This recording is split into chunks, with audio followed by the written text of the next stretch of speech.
Hey guys, this is Nostalgia. Alright, so this is going to be episode 2 of Farming Socket Quests. So we're at the end of Act 1 here. We're pretty much right before Andariel, so let's get into it. Well, actually, one thing I'll show you first is my Twinked gear. So, I mean, I don't really think I found any of these on this character. I found them on previous characters, which is why they were in my shared stash. So I'm using Blood Fists, which are kind of OP for this, especially for like the 30 FHR and the 40 life. I'm using this ring with Castrate Mana and Poison Res, Def Sash. I actually found this Def Sash on this playthrough. I can't remember where. Castrate, Poison Res. Obviously, I'm going to want some Poison Res for Andy. These boots with dual res and faster hit recovery. This orb is amazing. Okay, Castrate, Firebolt, 3 to Firebolt, even mana res, mana per kill. Yeah, alright. This armor, fast hit recovery, life mana res, not bad. I'm still using this thing. Uh, I don't know, maybe there's something better. I could have shopped or whatever, but I didn't really think that would have been worth the time or money to do so. This amulet has castrate and mana. This helm is awesome. 10 faster hit recovery, uh, 20 res times 2, fire and poison. Alright, and I'm level 12 right now, so I have Fire Bolt and Fire Blast set up. And let me know in the comments if the game sound is too loud, or if it's not loud enough for that matter. So I just have these Fire Bolt and Fire Blast set up on my right and left click, just for when I want to deal AoE and single target damage, because the actual Fire Bolt deals more, as you can see, it deals significantly more single target damage on average. Okay. So we're just gonna go through here. Nothing too rough. Um, I'm usually probably like level 16 or 17 when I do this. I know that sounds ridiculous, probably because it is. But I'm trying to do this as efficiently as I can kind of manage to myself. Even I'm not really a speedrunning kind of guy, so I'm just kind of doing it as best I can here, really. So this room can be kind of problematic because there's shamans farther back in the room oftentimes, and it's hard to kill the shamans without aggroing Andy. So we're gonna see if we can manage to do it this time.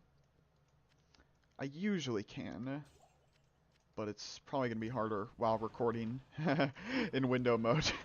um, let's see, where is the dumb shaman? There's one back there. Oh yeah, and since we're dealing fire damage, and if I'm not mistaken, Andariel has minus 50% fire res, this shouldn't be too bad. Let's see, where is she? Yeah, you see she's going down pretty quick.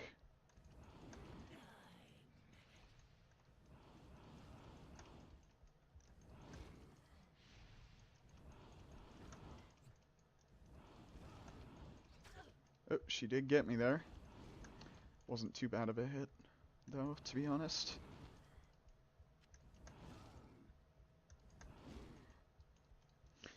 And she's walking at like the same speed that I'm running here. There we go. Nothing too bad. Obviously that would have been a lot harder if I wasn't using Twinked gear. Let me drink some of these potions to make some space.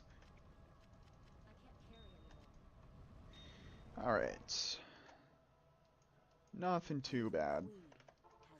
So we're just gonna get straight into Act 2 here, to be honest. And of course Warren is gonna keep being like, "Good day!" until I talk to him. That's just gonna have to happen, I guess. Alright. Let's see here. This belt is kinda decent. I might just stick that in there for now.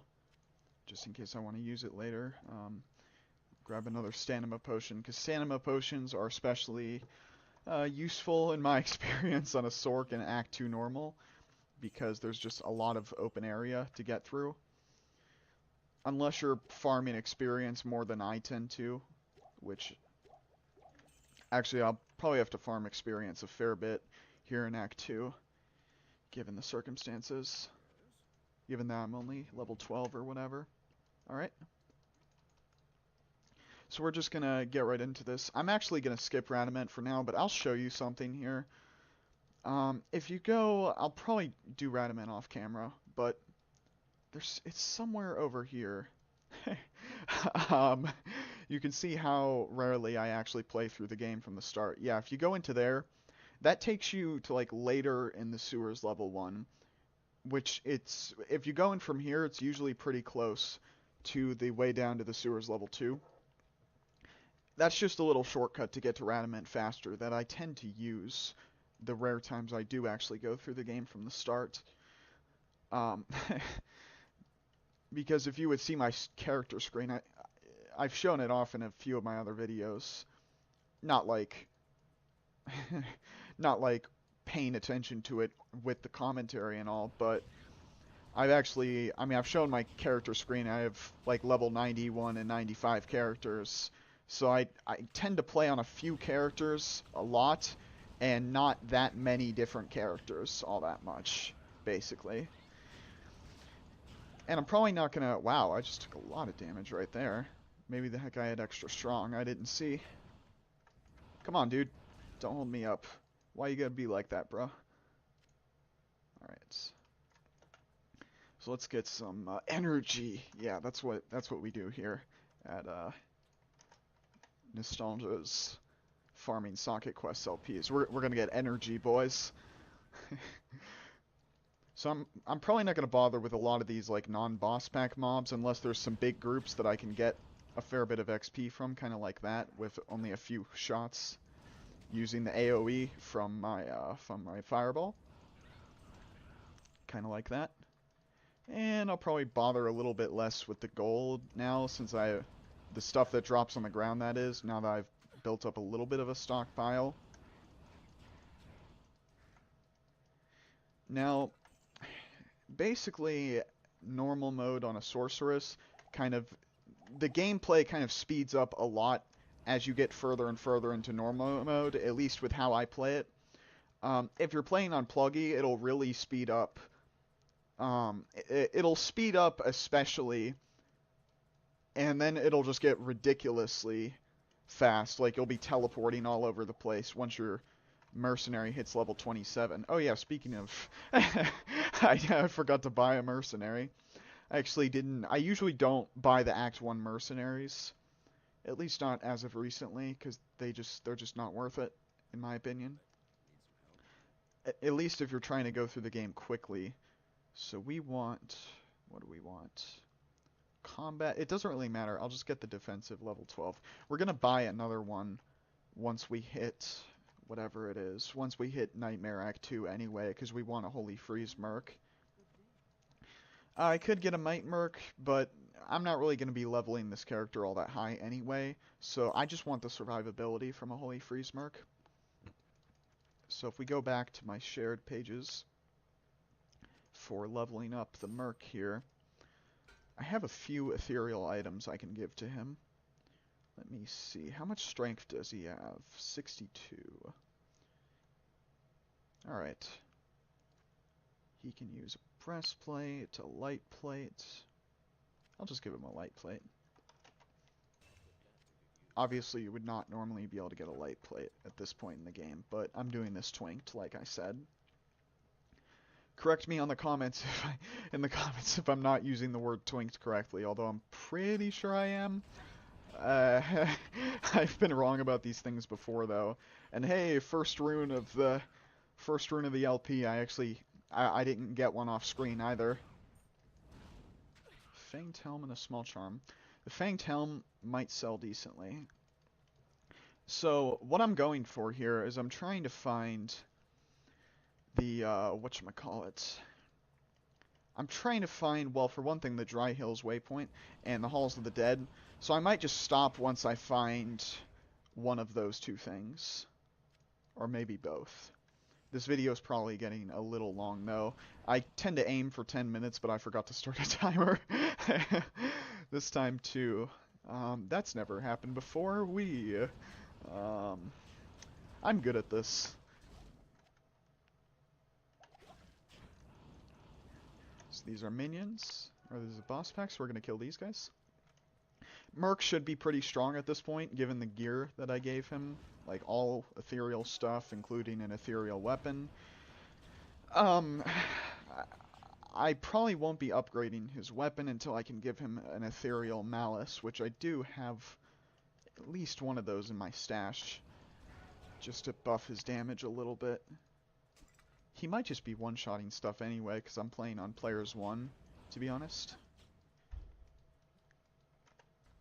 Alright, and you can see my Sanima's running out. That tends to happen a lot in Act 2. I would say perhaps less so in Act 3. Oh, and there's objective number 1. Now, I'm actually going to stop playing after this recording. I would normally set down a town portal by there, but it's not going to matter since I'm just going to log out as soon as I find the waypoint anyway. And actually, normally at this point, I would be pretty close to getting teleport. You can see how overleveled I would, well, that explains how overleveled I usually am when I'm leveling up a character to farm socket quests and just in general. I don't know, I just prefer to go Twinked for farming socket quests just because it's more efficient, and I'm playing on Plugy, and the main reason I would say you would play on Plugy is for the shared staff. The shared staff, bleh. The shared stash, so I kind of take advantage of that, I guess you could say. I mean, maybe taking advantage of is the wrong terminology there. Lots of mana potions. That's kind of a waste, but whatever. Okay, so I'm not really finding this waypoint, so I might just stop the recording here pretty soon. Let's see, what is this gonna do?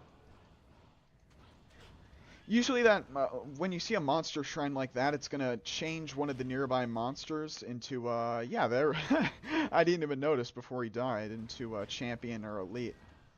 I don't know if that one actually got changed into a champion. I think it might usually be a champion. I'm not sure. Well, this video is getting pretty long, so I'm gonna stop it here. Wait. I was about to stop it right before finding the waypoint. Alright. So we did find both of our objectives at the start of Act 2 here. Alright, so I hope you guys enjoyed that.